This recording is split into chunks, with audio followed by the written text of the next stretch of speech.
Քաղաքացիական պայմանագիրը դեռևս որոշում չունի, թե արդյոք ազգային ժողովի ֆինանսավարկային և բյուջետային հարցերի մշտական հանձնաժողովի նախագահի թեկնածուի պաշտոնում կընտրի Ուժեղ Հայաստան խմբակցության թեկնածու Հայկ Ֆարմանյանին։ Ալխազ Ղազարյանը ճեպազրույցի ընթացքում նկատեց, հիմա մանրակրկիտ քննարկումներ են տեղի ունենում թեկնածուների անցած ճանապարհի ու արժեհամակարգի վերաբերյալ։ Առաջին թեկնածուի ընտրության ժամանակ էլ բավականին շատ խոսույթ զարգացավ, այսպես թե արդյոք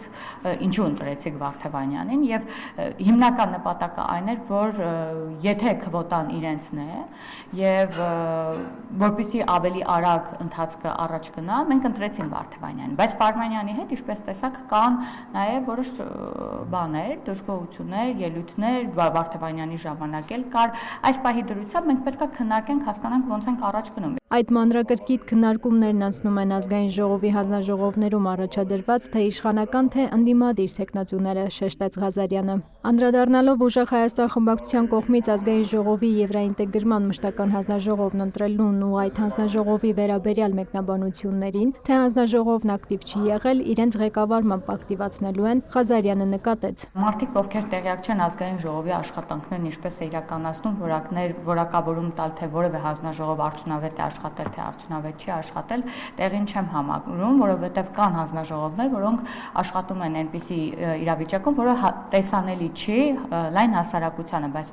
կատարում են ծանրագշեր աշխատանք։ Խոսելով նաև Հայաստան խմբակցության կողմից ազգային ժողովի մարդու իրավունքների եւ հանրային հարցերի մշտական հանձնաժողովն ընտրելու մասին, Ղազարյանը տեղեկացրեց նաև, որ քաղաքացիական պայմանագիրը տեղյակ չէ, թե ում է այդ հանձնաժողովի նախագահի պաշտոնին առաջադրելու Հայաստան խմբակցությունը։ Կարծես ուզում են, այսպես ասած, պարզաջրվել ինչ-որ կերպ իբրև թե իրենք մարդու իրավունքների տեսանկյունից կարող են ինչ-որ կետում հանդես գալ, բայց իրականում այնպիսի քաղաքական առաջնորդ ունեն, որ չեմ կարծում, որ իրենք կարող են առհասարակ մարդու իրավունքներից խոսել ու մարդու իրավունքների շահերից դուրս գան։ Ես հաշվի առնելով իրենց նախորդ 5 տարվա աշխատանքը, չեմ բացառում, որ նաև հետագայում հրաժարվեն, սա զուտ իմ կարծիքն է։ Ղազարյանը կարևորեց, որ ազգային ժողովում ընդդիմություն մեծամասնություն աշխատանքի ընթացքում փորձում են հնարավորինս ամեն ինչ անել, հարգելով ազգային ժողովը որպես ինստիտուտ եւ դուրս չգալ բարեկրթության սահմաններից։ Ինչ վերաբերում է Գարեգին Բ-ի ավազանի անունը ընդդիմության հուսական ընկալմանը, Ղազարյանն ասաց. Կապ չունի, որ դա իրենց դուր է գալիս, թե դուր չէ գալիս, պետք է լսեն ճշմարտությունը, այն ինչ